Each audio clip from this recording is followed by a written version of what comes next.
Welcome back to the Educators Lounge, everyone. I'm your host, Socheta, and today we are reaching a milestone, episode 53. I am so incredibly thrilled you've joined us because today's topic is one that is truly the heartbeat of modern education, cross-cultural competence in teacher training. Thank you for having me, Socheta. It's an absolute honor. You know, when we talk about culture in the classroom, people often think about food or festivals, but it goes so much deeper than that.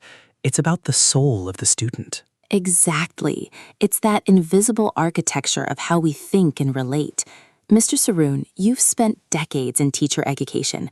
Why does it feel like this is more urgent now than ever before? Because the world is shrinking, Socheta, our classrooms are no longer monolithic.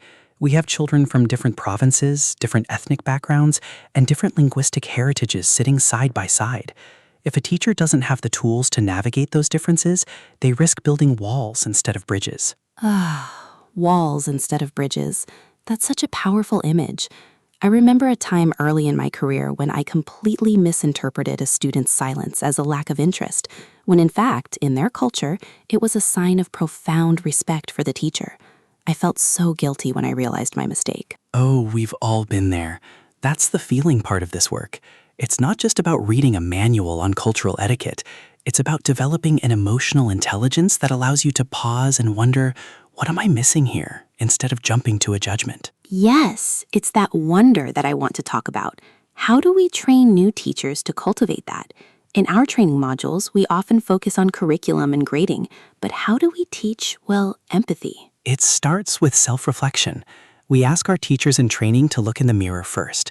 They have to understand their own cultural lens. If you don't know why you value eye contact, for example, you can't understand why someone else might avoid it. It's a bit of a psychological journey, isn't it? It's like a therapy session for educators, but honestly, it needs to be. I've seen teachers transform when they realize their own biases.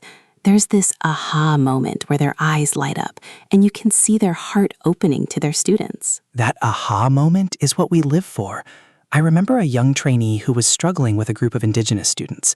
She felt they were disengaged. We worked on her competence, focusing on communal learning styles. When she shifted her approach from individual competition to group collaboration, Socheta, the change was miraculous. The students didn't just learn, they flourished. Oh, that brings a tear to my eye, honestly. It shows that when we change ourselves, the environment for the child changes. But what about the systemic challenges? Sometimes the curriculum itself feels, culturally biased. You've hit the nail on the head. We are fighting decades of standardized thinking. Cross-cultural competence means being brave enough to adapt the curriculum. It means bringing local stories into the classroom, using metaphors that resonate with the students' lived experiences, not just what's in a textbook from 1,000 miles away. So it's an act of advocacy, too. A teacher who is culturally competent is also a defender of their students' identities. Absolutely. They are the gatekeepers of belonging. If a child feels they have to leave their culture at the classroom door, we've already failed them. They should be able to walk in with their whole selves. Thoughtful pause, then curiously. For our listeners who are teacher trainers, those who are molding the next generation, what is one practical exercise they can do tomorrow to spark this competence? I love the cultural autobiography exercise. Have your trainees write the story of their own upbringing, the rules, the taboos, the celebrations, then have them swap stories. Seeing the world through a peer's eyes is the best rehearsal for seeing it through a student's eyes. I love that. It's so personal and yet so professional. It builds community among the teachers themselves, which is so important because this work can feel lonely sometimes. It is a journey, Socheta. We are never finished being culturally competent. It's a lifelong commitment to listening.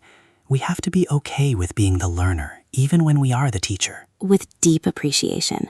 Mr. Saroon, your wisdom today has been such a gift. I feel more centered just listening to you. It reminds me why we do this, to make sure every single child, no matter where they come from, feels like they belong in the world of learning. That is the ultimate goal.